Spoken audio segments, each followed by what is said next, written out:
72세 할머니는 남편이 세상을 떠난 후 혼자 살았다.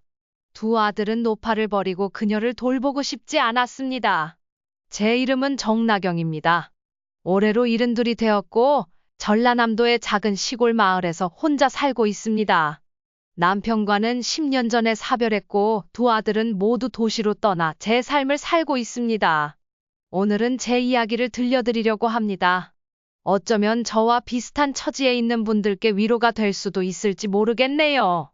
봄날 아침 늘 그랬듯이 텃밭에 나가 상추 모종을 심고 있었습니다. 허리가 아팠지만 제 손으로 기른 채소를 먹을 생각을 하니 절로 미소가 지어졌습니다. 따스한 햇살이 등을 비추는 그때 멀리서 익숙한 발자국 소리가 들렸습니다.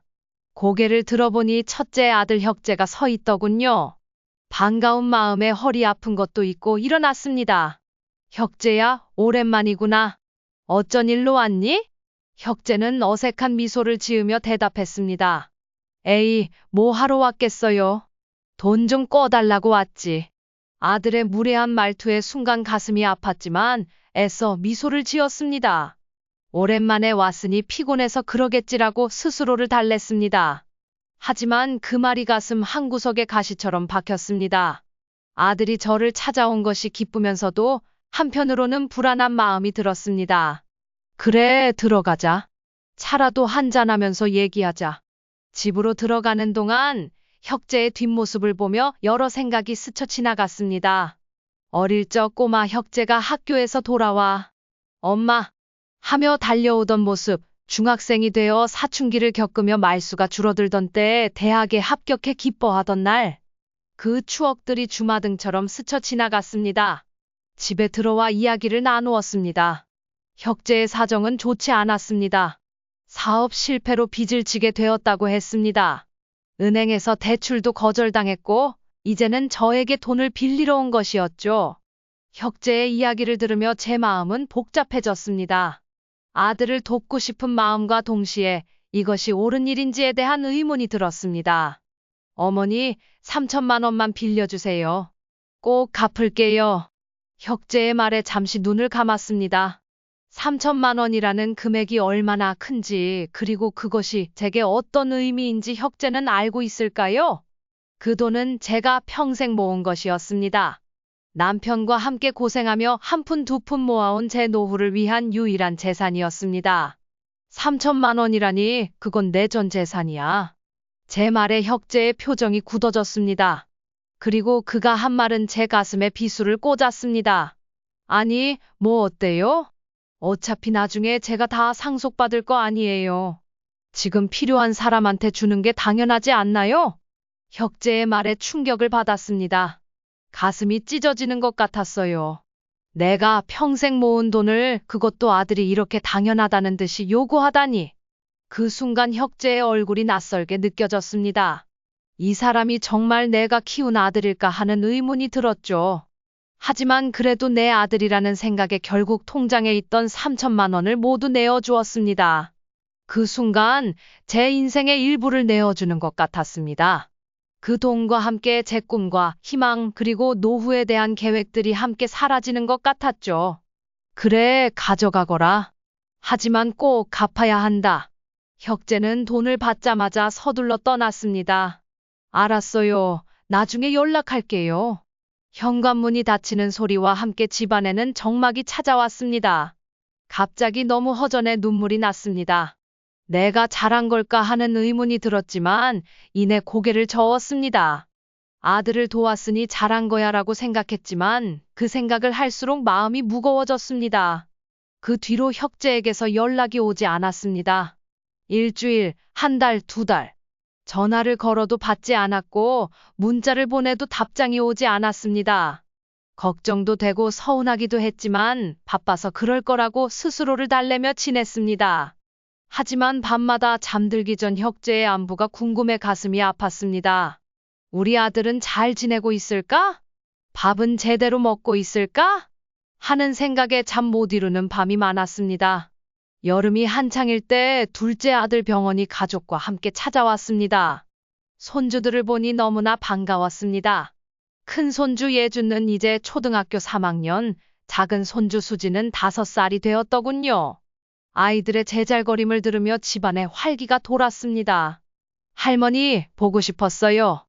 아이들의 순수한 말 한마디에 그동안의 서운함이 눈 녹듯 사라졌습니다. 하지만 그 기쁨도 잠시 병원 부부가 곤란한 표정으로 저에게 부탁을 했습니다. 어머니, 애들 좀 봐주세요. 한 달만요? 한 달이라니 그건 너무 길지 않니? 에이, 뭐가 길어요. 어머니 심심하실 때 애들이랑 놀면 되잖아요. 우리도 편하고 좋잖아요. 병원의 말에 가슴이 아팠습니다. 내가 심심해서 손주를 봐주는 게 아닌데 하는 생각이 들었지만 말을 꺼내지 못했습니다. 대신 손주들의 눈망울을 보니 거절할 수가 없었습니다. 알았다. 한 달만이다. 네, 한 달만요. 꼭 데리러 올게요. 결국 동의했고 병원 부부는 서둘러 짐을 챙겨 떠났습니다.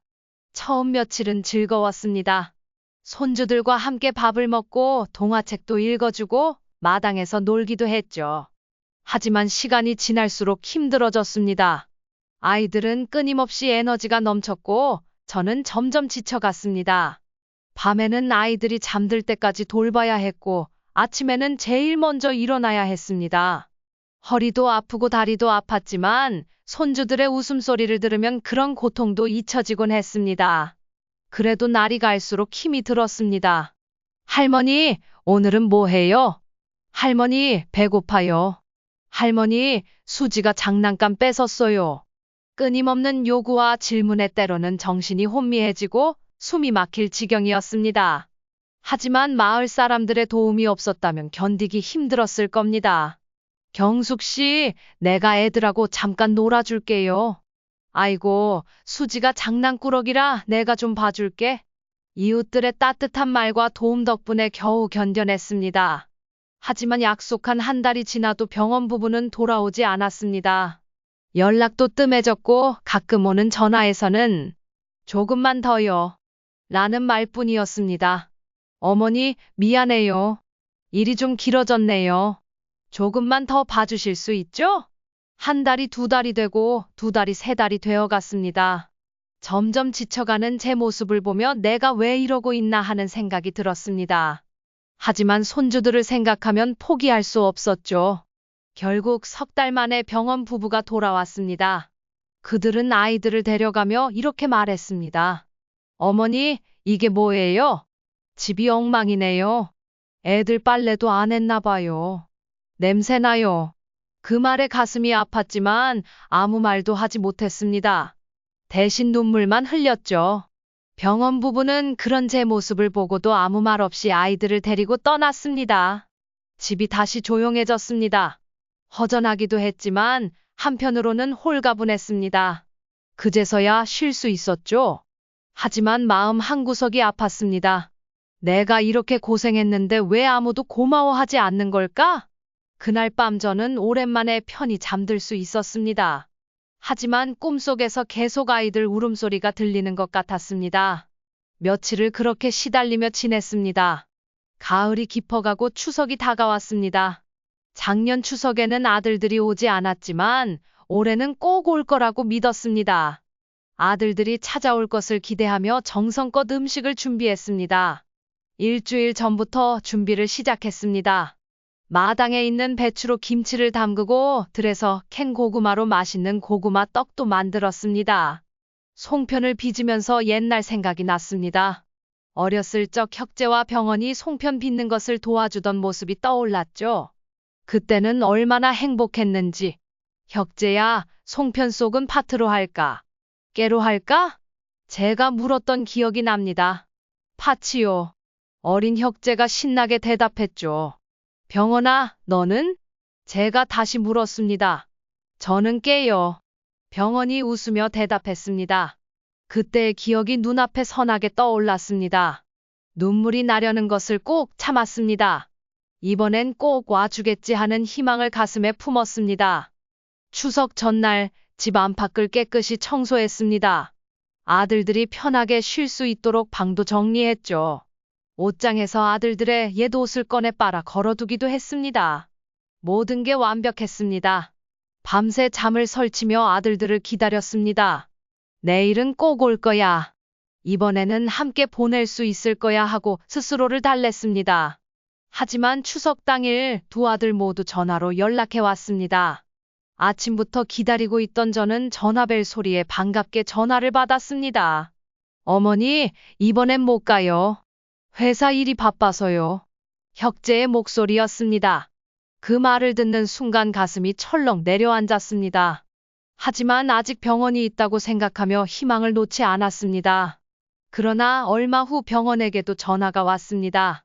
어머니, 애들이 아파서 못 가요. 다음에 갈게요. 그 순간 뭔가가 부서지는 소리가 들리는 것 같았습니다. 아마도 제 마음이 부서지는 소리였겠죠. 한동안 말을 잇지 못하고 그저 소화기를 잡고 있었습니다. 그래, 알았다. 일 열심히 해라. 겨우 이 말을 하고 전화를 끊었습니다. 전화를 끊고 나서야 눈물이 왈칵 쏟아졌습니다. 온몸에 힘이 빠져 그 자리에 주저앉고 말았습니다. 한참을 울고 나서야 겨우 일어났습니다. 차려놓은 음식을 바라보며 쓸쓸함이 밀려왔습니다. 정성스레 준비한 음식들이 이제는 제게 무거운 짐처럼 느껴졌습니다. 결국 혼자 차례를 지냈고 음식은 이웃들과 나눠 먹었습니다. 경숙 씨, 이렇게 맛있는 음식을 우리랑 나눠 먹다니 감사해요. 옆집 할머니가 말씀하셨습니다. 아이고, 송편이 맛있네. 내년에도 꼭 나눠주세요. 건너편 할아버지가 웃으며 말씀하셨습니다. 이웃들의 말에 위안을 얻었지만 그날 밤 텅 빈 집을 바라보며 눈물이 멈추지 않았습니다. 내가 뭘 잘못했나, 왜 우리 아들들은 이럴까 하는 생각이 머릿속을 맴돌았습니다. 밤새 뒤척이다 새벽녘에 겨우 잠이 들었습니다. 꿈에서 어렸을 적 아들들과 함께 송편을 빚는 모습이 보였습니다. 혁재와 병원이 장난치며 송편을 빚고 제가 그들을 사랑스럽게 바라보는 모습이었습니다. 그 따뜻했던 시절이 그리워 눈물이 났습니다. 꿈에서 깨어나자 베개가 눈물로 젖어 있었습니다. 창밖으로 보이는 새벽 하늘을 바라보며 한숨을 내쉬었습니다. 아들들에 대한 그리움과 서운함 그리고 내 자신에 대한 안타까움이 뒤섞여 가슴이 아팠습니다. 겨울이 시작될 무렵 심한 감기에 걸렸습니다. 처음에는 대수롭지 않게 여겼습니다. 늘 그랬듯이 몸이 아프면 참고 견디면 될 거라 생각했죠. 하지만 이번엔 달랐습니다. 기침이 멈추지 않았고 열도 내렸다 올렸다 했습니다. 밥도 제대로 먹지 못했죠. 며칠을 그렇게 앓다가 결국 이웃의 도움을 받아 병원에 갔습니다. 의사 선생님은 심각한 표정으로 말씀하셨습니다. 할머니, 폐렴이 심합니다. 바로 입원하셔야 해요. 그 말을 듣는 순간 아들들 생각이 났습니다. 혼자 입원하자니 두렵고 무서웠습니다. 아들들에게 연락했지만 둘 다 바쁘다며 오지 않았습니다. 어머니, 제가 지금 해외 출장 중이에요. 갈 수가 없어요. 어머니, 중요한 회의가 있어서 못 가요. 죄송해요. 아들들의 차가운 말에 가슴이 아팠습니다. 아들들에게 섭섭하다는 생각이 들었지만 말하지 못했습니다. 결국 마을 이장님의 도움으로 입원했습니다. 병원 침대에 누워있는 동안 문득 이런 생각이 들었습니다. 내가 죽으면 아들들이 올까? 일주일간의 입원 생활 동안 아들들은 한 번도 찾아오지 않았습니다. 대신 마을 사람들이 번갈아 가며 병문안을 왔습니다. 경숙 씨, 얼른 나아야 해요. 우리가 기다리고 있잖아요. 할머니, 제가 병원 음식 대신 끓여온 미역국 좀 드세요. 이웃들의 따뜻한 마음에 눈물이 났습니다. 아들들은 오지 않았지만 이렇게 좋은 이웃들이 있어 참 다행이라는 생각이 들었습니다. 퇴원 후에도 아들들의 연락은 없었습니다. 몸은 회복되었지만 마음의 상처는 쉽게 아물지 않았습니다. 그때부터 아들들에 대한 기대를 접기 시작했습니다. 봄이 다시 찾아왔습니다. 겨우내 앓았던 병도 나았고 마당의 꽃들도 피어나기 시작했습니다. 꽃들을 바라보며 제 마음에도 조금씩 희망이 싹트기 시작했습니다. 아침마다 마당을 쓸고 꽃에 물을 주는 일이 새로운 즐거움이 되었습니다. 매일 아침 일찍 일어나 마당으로 나가면 살랑살랑 부는 봄바람이 제 얼굴을 치곤 했습니다. 그 느낌이 참 좋았습니다. 마당 한켠에 심어둔 개나리가 노란 꽃을 피우기 시작했고 담벼락을 따라 자라던 철쭉도 분홍빛 꽃망울을 터뜨리기 시작했습니다. 그 모습을 보고 있으면 저도 모르게 미소가 지어졌습니다. 겨우내 잠들어 있던 생명력이 다시 깨어나는 것을 보며 제 마음도 조금씩 따뜻해지는 것 같았습니다. 그러던 어느 날 혁재가 또 찾아왔습니다. 문을 열자 혁재의 모습이 보였습니다. 반갑기도 했지만 한편으로는 불안했습니다. 아들이 찾아온 것이 기쁘면서도 무언가 부탁하러 온 것은 아닌지 걱정되었습니다. 최근 몇 년간 혁재가 찾아올 때마다 항상 돈 문제였기 때문입니다. 어머니, 잘 지내셨어요? 혁재가 어색한 미소를 지으며 물었습니다. 그의 목소리에서 약간의 긴장감이 느껴졌습니다. 그래, 너는 어떻게 지냈니? 저도 애써 미소를 지으며 대답했습니다. 혁재의 얼굴을 보니 반갑기도 했지만 한편으로는 그가 왜 왔는지 걱정되기도 했습니다. 집 안으로 들어와 차를 마시며 이야기를 나누었습니다. 거실 탁자에 앉아 따뜻한 보리차를 마시면서 처음에는 일상적인 대화를 주고받았습니다. 날씨 이야기, 건강 이야기 등을 나누었죠. 하지만 그것도 잠시, 역시나 혁재는 곧바로 본론으로 들어갔습니다. 어머니, 이번에는 꼭 성공할 거예요. 새로운 사업 아이템이 생겼는데 초기 자금이 필요해요. 우리 집을 담보로 대출을 받으면 어떨까요? 그 말을 듣는 순간 온몸에 전율이 흘렀습니다. 순간 아찔했습니다. 이 집은 제가 평생을 살아온 곳이었습니다. 남편과 함께 고생해서 장만한 집이었죠. 이 집에는 수많은 추억과 시간이 켜켜이 쌓여 있었습니다. 아이들을 키우며 웃고 울었던 순간들, 남편과 함께 보냈던 소소한 일상들. 그 모든 것이 이 집안에 녹아 있었습니다. 게다가 이 집은 제게 마지막 안식처나 다름없었습니다. 이 집마저 없어지면 정말 갈 곳이 없었습니다. 노년의 거리로 내몰릴지 모른다는 두려움이 엄습했습니다. 혁재야, 미안하구나. 하지만 이 집은 안 돼. 나중에 너희들에게 물려주려고 했는데. 제 목소리가 떨렸습니다. 혁재의 요구를 거절하는 것이 쉽지 않았습니다. 하지만 이번만큼은 꼭 거절해야 한다는 생각이 들었습니다. 혁재의 표정이 굳어졌고 그의 눈에는 실망과 분노가 번갈아 스쳐 지나갔습니다. 잠시 침묵이 흐르더니 혁재가 입을 열었습니다.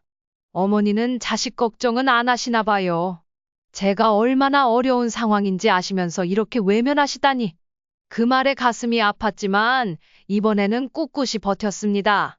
더 이상 아들의 무리한 요구에 따르지 않기로 마음먹었습니다. 지금까지 너무 많은 것을 양보하고 희생해왔다는 생각이 들었습니다. 혁재야, 나도 내 사정이 있단다.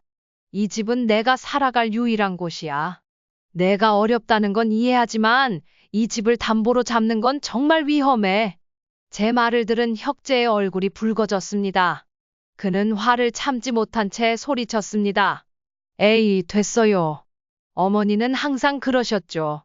자식보다 자기 편의만 생각하시고 제가 사업 때문에 얼마나 힘든 줄 아세요? 이번이 마지막 기회라고요. 혁재는 화를 내며 집을 떠났고 그 후로 연락이 끊겼습니다.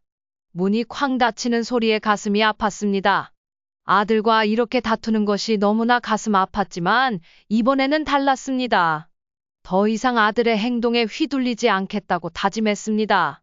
그날 밤 저는 큰 결심을 했습니다. 이제 더 이상 아들들에게 휘둘리지 않겠어. 나도 내 인생이 있어. 창밖을 바라보며 깊은 한숨을 내쉬었습니다. 여름이 다가올 무렵 병원이 찾아왔습니다. 무더위가 시작되는 6월의 어느 날이었습니다. 마당의 나무들은 짙은 녹음을 자랑하고 있었고 매미 소리가 간간히 들려왔습니다. 그때 갑자기 현관문을 두드리는 소리가 들렸습니다. 어머니, 문 좀 열어주세요. 그 목소리를 듣는 순간 가슴이 철렁 내려앉았습니다. 병원의 목소리였습니다. 순간 머릿속이 하얘졌습니다. 또 무슨 일이지? 하는 생각과 함께 불안감이 엄습했습니다. 하지만 이번에는 문을 열어주지 않았습니다. 대신 방 안에 숨어 집에 없는 척했습니다. 심장이 빠르게 뛰기 시작했습니다. 손바닥에 땀이 맺혔고 숨소리가 들릴까봐 입을 꼭 다물었습니다. 방 안에 숨어 있는 동안 시간이 매우 천천히 흐르는 것 같았습니다. 어머니, 들리시죠? 문 좀 열어요. 병원의 목소리가 점점 거칠어졌습니다. 처음에는 부드럽게 부르던 목소리가 점점 짜증 섞인 톤으로 변해갔습니다. 그의 인내심이 바닥나고 있다는 것을 느낄 수 있었습니다. 야, 정나경. 집에 있는 거 다 알아. 문 열어. 마침내 병원이 화를 내며 소리쳤습니다. 그의 목소리에서 분노와 좌절감이 느껴졌습니다. 발로 문을 차는 소리가 들렸습니다. 그 소리에 저는 깜짝 놀라 몸을 움츠렸습니다. 무서웠지만 끝까지 문을 열지 않았습니다. 참자, 조금만 더 참자. 저는 계속해서 마음속으로 다짐했습니다. 이불 속에 숨어 있으면서도 병원이 문을 부수고 들어올까봐 두려웠습니다. 하지만 동시에 이상한 결의도 느꼈습니다. 이제 그만 휘둘리고 싶다는 생각이 강하게 들었습니다. 1시간쯤 지나자 병원은 포기하고 돌아갔습니다. 떠나기 전 그가 마지막으로 한 말이 들렸습니다. 에이, 됐어요. 나중에 올 때 꼭 있어요. 그 말에는 위협과 함께 실망감이 묻어 있었습니다. 문이 닫히는 소리를 듣고 나서야 안도의 한숨을 쉬었습니다. 땀에 젖은 옷을 갈아입으며 처음으로 아들의 요구를 거절한 날이라는 것을 실감했습니다. 가슴이 아팠지만 동시에 이상한 해방감도 느껴졌습니다. 마치 오랫동안 짊어지고 있던 무거운 짐을 내려놓은 것 같았습니다. 이제 시작이다. 라는 생각이 들었습니다. 가을이 깊어가던 어느 날 혁재가 또 찾아왔습니다. 단풍이 물든 나뭇잎들이 마당에 흩날리던 10월의 어느 날이었습니다. 이번에는 혁재의 목소리가 들렸습니다. 어머니, 문 좀 열어봐요. 급한 일이에요. 혁재의 목소리에는 다급함이 묻어 있었습니다. 하지만 이번에도 문을 열지 않았습니다. 대신 이불을 뒤집어 쓰고 숨어 있었죠. 가슴이 두근거렸지만 이번에는 좀 더 침착할 수 있었습니다. 야, 정나경, 문 열어. 내가 너 아들이잖아. 혁재의 목소리가 점점 더 거칠어졌습니다. 발로 문을 차는 소리도 들렸습니다. 그 소리에 몸은 떨렸지만 마음은 더욱 단단해졌습니다. 그래, 넌 내 아들이야. 하지만 나도 내 삶이 있어. 마음속으로 중얼거렸습니다. A씨, 죽었나? 아니면 진짜 없나? 에이, 됐어. 혁재가 떠나고 나서야 겨우 숨을 쉴 수 있었습니다. 가슴이 너무 아팠지만 동시에 이상하게 홀가분한 기분도 들었습니다. 마치 오랫동안 묶여있던 끈이 조금씩 풀리는 것 같았습니다. 이제 더 이상 너희들에게 휘둘리지 않을 거야. 그날 밤, 오랜만에 편안한 잠을 잤습니다. 꿈속에서 젊었을 때의 제 모습을 보았습니다. 활기차고 자신감 넘치는 모습이었죠. 그 모습을 보며 난 할 수 있다고 다짐했습니다. 겨울 두 아들이 함께 찾아왔습니다. 눈이 소복이 쌓인 12월의 어느 날이었습니다. 창밖으로 하얀 눈이 내리는 것을 보며 조용히 앉아 있었습니다. 그때 현관문을 두드리는 소리가 들렸습니다. 어머니, 문 좀 열어주세요. 어머니, 병원이에요. 추운데 문 좀 열어주세요. 두 아들의 목소리가 번갈아 들렸습니다. 이번에도 역시 문을 열지 않았습니다. 대신 주방에 숨어 조용히 앉아 있었습니다. 이제는 떨리는 마음도 없었습니다. 그저 조용히 그들이 돌아가기를 기다렸습니다. 야, 이 할망구가 진짜 죽었나? 아니야, 분명 집에 있을 거야. 어디 갈 데도 없잖아. 아들들의 거친 말에 가슴이 아팠지만 참았습니다. 그들의 말 속에 담긴 분노와 실망 그리고 걱정을 느낄 수 있었습니다. 하지만 더 이상 그것에 흔들리지 않기로 했습니다. 에이, 됐어. 다음에 와서 확실히 따져야겠다. 아들들이 떠나고 나서 처음으로 마음의 평화를 느꼈습니다. 마치 오랫동안 짊어지고 있던 무거운 짐을 내려놓은 것 같았습니다. 창밖으로 내리는 눈을 바라보며 깊은 숨을 내쉬었습니다. 이제 정말 끝이구나. 이제부터 나만의 삶을 살아야지. 그 순간 제 마음속에 작은 미소가 피어났습니다. 앞으로의 삶이 어떻게 될지는 모르지만 적어도 제 의지대로 살아갈 수 있다는 생각에 용기가 생겼습니다. 이제부터 진정한 제 인생이 시작된다는 느낌이 들었습니다. 봄이 다시 왔습니다. 마당에 피어난 꽃들을 보며 제 마음에도 새로운 희망이 싹 트는 것을 느꼈습니다. 이제는 더 이상 아들들의 방문을 두려워하지 않게 되었습니다. 그들이 찾아올까봐 가슴 졸이며 살던 날들은 이제 지나갔습니다. 대신 마을 노인정에서 활발히 활동하기 시작했습니다. 처음에는 어색했지만 점차 그곳에서의 시간이 즐거워졌습니다. 매일 아침 일찍 일어나 노인정으로 향하는 발걸음이 가벼워졌습니다. 경숙 씨, 오늘도 열심히 하시네요. 노인정 회장님이 제게 말씀하셨습니다. 그럼요, 이제야 제 인생을 살고 있는 것 같아요. 저는 웃으며 대답했습니다. 그 말을 하면서 문득 제가 얼마나 변했는지 깨달았습니다. 이웃들과 함께 시간을 보내며 점점 더 행복해졌습니다. 함께 운동도 하고 노래도 부르고 때로는 소소한 고민을 나누기도 했습니다. 그러다 보니 얼굴에 웃음이 늘었고 마음의 짐도 조금씩 덜어지는 것 같았습니다. 점심 봉사도 하고 동네 아이들에게 한글도 가르쳤습니다. 처음에는 자신이 없었지만 아이들의 해맑은 웃음을 보며 용기를 얻었습니다. 한 글자 한 글자 읽어가는 아이들을 보며 제 마음도 따뜻해졌습니다. 옛날 재봉틀을 꺼내 이웃들의 옷도 수선해 주었습니다. 젊었을 때 배운 재봉 기술이 아직 남아있어 다행이었습니다.